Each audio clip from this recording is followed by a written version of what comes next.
Welcome back to Media7, where I'm exploring the media dimensions of the Rugby World Cup with Greg Growden, Tracey Nelson and Greg McGee. The screening of Rugby World Cup games on multiple channels has introduced us to a veritable chorus of commentary voices. And then there's the alternative. Jose Barbosa finds the man who does it differently. Match time, smack dab in the middle of the Rugby World Cup. The All Blacks will end up thumping France by 20 points, but these punters won't be walked through it by the usual disembodied voices. Poor Tito, looked like a blind man in a brothel, just left groping. Instead, commentary is provided by this bloke, tucked away in a kind of indoors bitches box. I'm going to have to start removing clothing if this is how things are going to start. When Otago won the NPC in 1998, I was working for Radio 1 in Dunedin. I took an outside broadcast kit, waved it at the security guy on the gate, and he immediately opened the gate and took me up the back stand where the media were. No media pass or anything like that. And I plugged in and I went pirate out of the back of Carisbrook, 10 feet away from Murray Deaker, who, you know, News Talk ZB had paid like 30 grand to be in there. So that was a bit of a... Wallace Chapman was the panel man on the other side of the studio. Right. So we kicked it up into gear and took it by storm. That was the first time I'd commentated a game of rugby outside of the traditional sense. Oh, the diamond with it play. It's all about quality touches when you're that beautiful, ladies and gentlemen.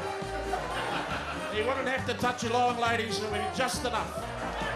And it's not just what's happening on field that Jed has opinions on. And they could make it a lot more entertaining by letting these guys actually develop some character. You look at a guy like Ray Warren, formerly one of Australia's great race callers, now calling Olympic Games swimming and the NRL. He's a larger-than-life character. And it's always intriguing that the reason why commentary teams work really well is because at the middle there actually is a guy that's got the broadcasting skill set. And he can string it together, he can give it continuity, he can create context, can generate narrative. You know, it's a skill set that's not often appreciated, I don't think, by the producers of sport. Charging on to the All Blacks, taking the French, scamper away, and to the far side. Get that mother right now. The vanguard of new rugby journalists are some of the guys I'm meeting out of South Africa who are coming over here with 2 MacBook Pros and a digital camera and a voice recorder, you know, and they're sleeping through to a camper van and they're doing stuff like that, you know. The established conservative, you know, the Stephen Joneses, the Peter Bills, these kind of guys, they've had their run. It's been the same dirge for the last sort of 12 years out of these guys. You know, the game between Scotland and Argentina, the promotion-relegation game from the Tier 1 nations in the world. You lose that game, you go down to the second-class citizens in Europe. You know, it's a massively important game, and yet, you know, the focus is always New Zealand versus France or Mike Tindall getting a kiss on the head. The sentiment and the accuracy and the story and the excitement of the Rugby World Cup doesn't really come across with these guys. They sound, you know, stale, male and pale. And a message for the online audience: if you can't get on the first time, try again. And that's some advice that all guys can learn tonight.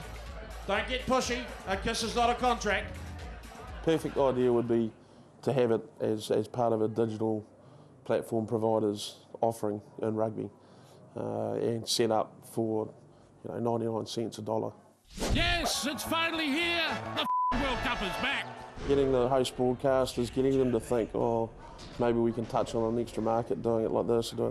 Very tough until I think the personnel and those decision-making spots is actually, I guess, eloquent enough in what media means to open the door to that kind of activity.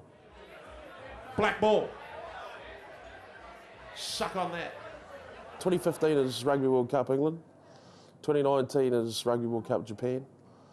The word on the street is 2023 Argentina will throw its hat in the ring for the tournament. So the sport itself has got some good milestone events coming up, certainly. And my goal is to, you know, just cream it. Jed then talking to Jose Barbosa there. Well, Tracey, stale, male and pale. Clearly you are none of those things. I hope not. But do you think he has a point? Yes and no. Some commentaries send me to sleep, but I enjoy some of the new commentators we've got coming through. Sumo, I enjoy. He just brings a little bit of difference to them. I'll probably get shot for this. I actually quite enjoy the Australian commentaries. When Sky gave us the choice of what we could listen to a couple of years back, I sometimes used to listen to the Australian ones when the Aussies were playing. Just because it was quite amusing. I don't know if they meant to be amusing, but I actually found them really funny and just a point of difference. But actually, technically, when you came down to it, they were better than the New Zealand teams. Well, another thing that's interesting is that Maori television won the free-to-air ratings. And that's a different style of commentary again. They're quite relaxed. Very. Almost horizontal. That's great. I think people seem to enjoy it though, don't they? Greg Growden, I was interested in that comment about the vanguard of new rugby journalists. Guys coming over and staying in camper vans and doing it that way. Are you seeing that happening as well? Yeah, it's happening in Australia as well. It's good. We have all these ratbags that come out and love stirring us up, and that's what's good. The sad thing about this game, too many people take this seriously. In Australia, we do take with humour. We like going on the other side and laughing at ourselves and I think you were having a laugh at us earlier in the tournament. Yeah, no, but like the innovations of funny broadcast was HG and Roy in Australia. They were doing that sort of stuff 20 years ago, and everyone's followed it. I think it's good. I think, lighten up. How's the job changed with the internet and the fact, as Jude said, 2 MacBook Pros, and you're filing constantly, aren't you? It's a bit different, yeah. The thing is that it does make you think a bit more. The good thing about the internet is that for a long time, journalists could get away with being lazy, just getting something or taking something out of a newspaper. But now everything's out there, so it does actually force you to write, come up with new ideas, because you go to a press conference, a lot of that stuff's thrown out on the wire within about an hour. So you're there, so it makes you think of something, come up with an idea, maybe use some of the quotes. I think it can be the bane of our lives because it makes our job a lot harder because everything's so immediate. But I think in the end, it's improving the quality of writing in some areas, maybe not in some. I think some internet sites are boring and stupid, but I think overall, for the quality newspapers, I think it has helped our coverage. It's forced us to really think more about how we look at it differently. Of course, Greg McGee, we do have those old campaigners there, the likes of Stephen Jones. He's hauled out that old favourite, complaining about the haka. Yeah, mind you, he has been kind to the All Blacks recently, and I suddenly wondered Is he well? if he likes us, what's wrong with us? But on the haka thing, I actually agree with him, and I think we should ditch it, followed immediately by ditching God Save the Queen, because I think most of the national anthems are dirges, and before every damn game we have to go through this ritual of having the national anthems and then the haka. And I mean, I'm all for prolonged cultural exchanges. I think the Poms should do a Morris dance and the Aussies can sing Waltzing Matilda, but not before the game. I just want to watch the rugby, and I love when a haka is performed spontaneously, when the Wairua rises, and as in the Warriors grand final, where a section of the crowd, the Warriors fans, just launched that was into extraordinary this wonderful haka. Yeah. But where the haka and the anthem become just another excuse for another commercial break, you've lost me. I like the anthems and I like the haka. I like standing there and singing, and people were belting it out at Eden Park on this weekend. Was sang French anthem, didn't sing the English one. We've had 30 years. But the haka's got better, the haka, when it was 30 years ago. Well, that was huge.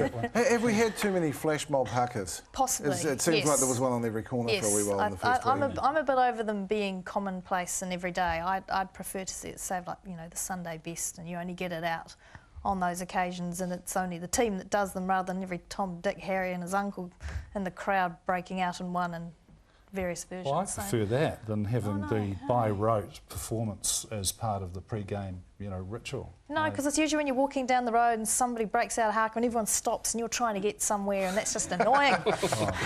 So you both completely disagree. Greg Growden, it's almost a state secret here that there is also a Rugby League International on Sunday, immediately before the semi-final. So I've heard you wouldn't know it. Here, is there more attention on the league in Australia, or has the rugby captured the imagination?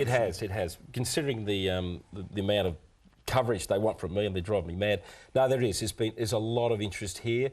this is an interesting line. I can tell the people that one of Rugby League's best-known broadcasters, Ray Hadley, is actually coming over here and calling the Rugby Union final for Channel 9. So they're taking it very seriously. And that's fascinating, actually. Yes, but Ray is actually, he's a pseudo-rah-rah. He likes the game. He used to play it, and he's actually covered a couple of Wallaby tours, but he keeps that very quiet. But he's a rugby follower, and they are. Channel 9 is pushing it. They'll get enormous ratings, and it will work perfectly. They've got the Rugby League game on earlier, then they'll go straight into the rugby. And there's a lot of interest there, and there is a feeling there that maybe the thing about this team, which the Australians like, it's got flair. We're going back to that 1984 Grand Slam team, which Australians just love. There's a bit of that there with Cooper and Bill and O'Connor and various other Kiwis in our side. Well, I can tell you, we were just as gutted about Kirtley Beale's injury as I'm sure you were about Dan Carr. Yes, true. Yeah, that's all right. Tracy, I've got to ask you something about Richie McCaw, which possibly a specialist subject of yours. Not in that way, Russell. Not in that way. Eddie Butler in The Guardian, I just thought that was extraordinary, that he could, you know... I can only surmise that he was still recovering from drowning his sorrows the night before, because to suggest that Richie McCaw had spent the game faffing around on the wing doing an Artie Williams impression, really, I mean, the guy hit 48, he was in the first 3 to the breakdown 48 times, so there are other times he was just off the fringe, so that's huge in a game. Those sort of numbers, you know, you normally see a top player hitting, 32 to 37. He was up there, though outdone by Owen Franks, which was phenomenally freaky. Yes, Owen Franks, extraordinary performance. Well, I'm going to do what I did last time and briefly ask you who's going to win. Oh, God. We need to be lucky. The stats prove that most winners have one game where they're very, very lucky, quarter-final, semi-final. The Aussies had their luck last week with a New Zealand ref. We need some luck on Sunday, I think, and we'll be there. Cross the fingers then. Thanks to Greg Growden, Tracey Nelson and Greg McGee, and to you for watching. We'll be back with Media7 at the same time next week. But finally, if you've been to any Rugby World Cup games, unlike Greg here, or simply watched them on TV, you may have found yourself thinking, who chose this music, and possibly, why is it so awful? Well, it's like this. The music is programmed for the IRB by the Australian company Great Big Events, which contracts to do sports presentation for major events, including the Olympics. They're also the people behind the Olé trumpet and the ominous soundtrack for the TMO. They are experts. So, who gets paid? Rights agency APRA receives 4 cents for every punter in the park of the match, and will distribute that based on the playlists it receives from the IRB. Consequent worldwide TV performances of the works are covered by the blanket licences of individual broadcasters. But unlike, say, the Lions tour of 2005, very little will go to New Zealand artists. And by the time you've heard the Black Eyed Peas assuring us for the umpteenth time that tonight's going to be a good night, you may be, like me, thinking, not unless we win the bloody game, it's not. Goodbye.